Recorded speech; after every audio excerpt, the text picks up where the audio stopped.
2019ko irailaren 16an hasiko da 47 euskal herritarren kontra 11/13 deitu zaion makroepaiketa. 47 lagun hauek euskal preso eta iheslarien eskubideen alde egiten zuten lan publikoagatik guztira 600 urteko kartzela zigorrarekin mehatxatuta daude. Injustizia berri honetan auziperatutako bat Ibarrakoa da, Jon Mintegiaga Oiarbide, Minde, eta 15 urteko espetxe zigorra du aurrean. 2013 gure aurkako sarekada ulertzeko oso importantea da garai hartako momentua kontutan izatea erabat lotuta daudelako. Garai hartan, etak borroka armatu utzita zaukan, behin betiako esana zaukan, eta ja desagertze bidean jarrita zeon. Horrek esan nahi du, urte guzti horietan pilatzen funtzien gatazkan ondoriok konpontze bidean jarrita zeudela, eta hori nabarmena zan saiakerak zeudelako alde batetikan eta bestetikan. Eta zentzu hortan, euskal preso politikon eta iheslarien egoera konponbide bat izan martzula begi bistakoa zen. Justu urte horietan, urte pare baten Gabonan bueltan niteien mobilizazio handi horietan, gizarte ekimeneko bultzada jaso zuen, bi ekimenan hitze izan ziren, eman dezagun urratsa, egin dezagun bidea, eta jendartean hitza antolatu zen mobilizazio horiek aurrea emateko. Baina ikuste zana zen, horrek egunerokotasunen bere islada izan martzula, ez zela nahikoa momentu jakin baten biltzea jendean izan, bez eta egunerokotasunen filosofia horrekin jardun bat eman gozun mugimendu bat erabat egokia izango zela momentu hortan, eta zentzu hortan sortu zen herrira. Herrirak hasieratik oso martxa bixia hartu zuen, herri ugaritan presente dintzan, oso errez txertatu zen, eta dinamika handia eman zuen horrek esan ere bai, agenda politiko ontzeola, preso eta iheslarien gaia.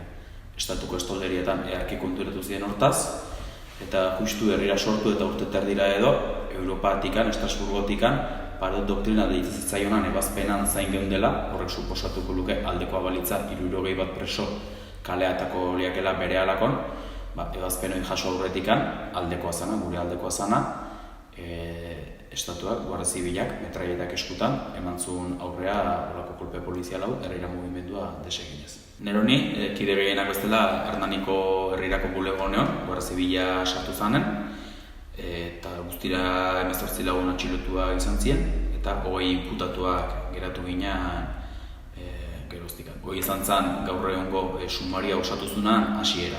Gero eratorri ziren, abokatuen aurkako beste kolpe bat, presoen bitartekarien aurkakoa, JKIAD-ko mediku psikologoen aurkakoa, eta etxerateko kide batzuen aurkako sareka. Inputatuta geratu gehan 47 lagun hauetatik, batzuk espetxeare baikun ginen, Neroni herrirako beste bikidekin batea 2015ko urtarrilean sartu nintzen, sartu nindut.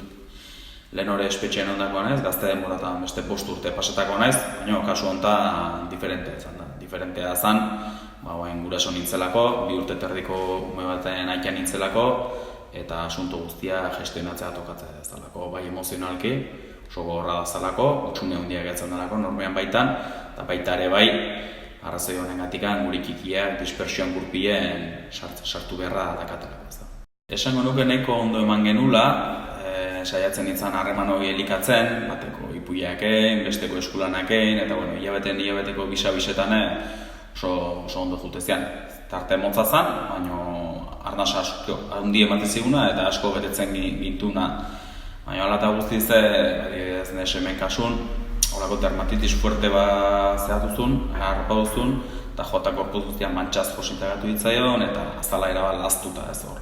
Nabarmena zen kalera zeola, etxen desoreka bat zeola, eta guzti hori modu hortan azaleratzezun.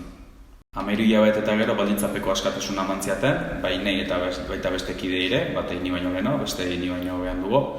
Nik kale ateatzeko arrazoia argudio juridikoa izan zen, jaiotze hartzeon umea, bigarren umeak, bihotzeko arazo larri bat zaukala, eta argudio juridiko bezala erabilizuten, ni aske uzteko. Aske utzi bezala xe, dermatitis sakonoi harpauta zauken seme zaharrenak, untzitzen erabat azala lehuntzen, lehenbiziko egunetikan, eta hilabete gutxitan erabat ondo jarrezan ez.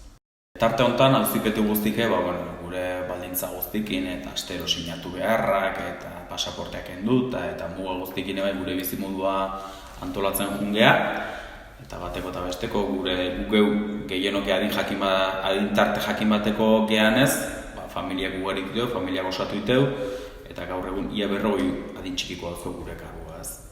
Datu bat ematearren, 6 urtetik berako die, bitatik 25 lau. Epaiketa hortan, ez dakik guztia gertatuko da, ze bazpen, ze zigorrik etorriko da edo ez, zigor penalik etorriko da edo ez, baina garbi dauna da jaztibor bat jasotzen dira. Epaiketa aurretiko tarte honetan, azken etxeetako orekak antzematen dira, desestabilizatzen nahi diala, etxeetan konpartitzen egia tantaka gure umeekin, gehienetan zaharrenekin, baina pixkanaka gero eta txiki goire komentatzen egia, zer etorri lehiken, prestatzen juteko, alik eta modu goxonen, pedagogia ibiliz, baina etxeetan antzeman iken da giro aldaketa. Ben epaiketan data publiko entzanetik, iraian 16 hasiko gara publiko ingenunetik, babesa handia jasotzen nahi gara.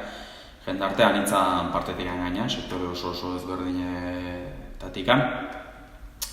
Eta benetan eskatzen da, azken finean uste du injustizi berri badala, altsasun nauzia izan da bezala, Kataluniako afera izan da bezala, hau beste injustizia potolo bat dela.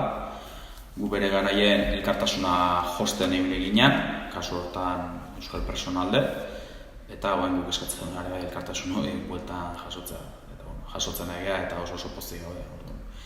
Indarra betetan jungo gala uste, epeketa, oso modu txukunen agertuko galean, eta ikusiko dugu, pilatziteun indarrak, behar bezalako dien, behar bezan ainako dien, azpena gure aldeko izateko, eta benetan herri hau behin betiko estenatoki bat emateko, konponbidea bilatzen juteko, eta preso ieslarik gabeko herri bihurtzeko. Injustizia berri honen aurrean, elkartasuna. Irailaren 14ean, denok Bilbora.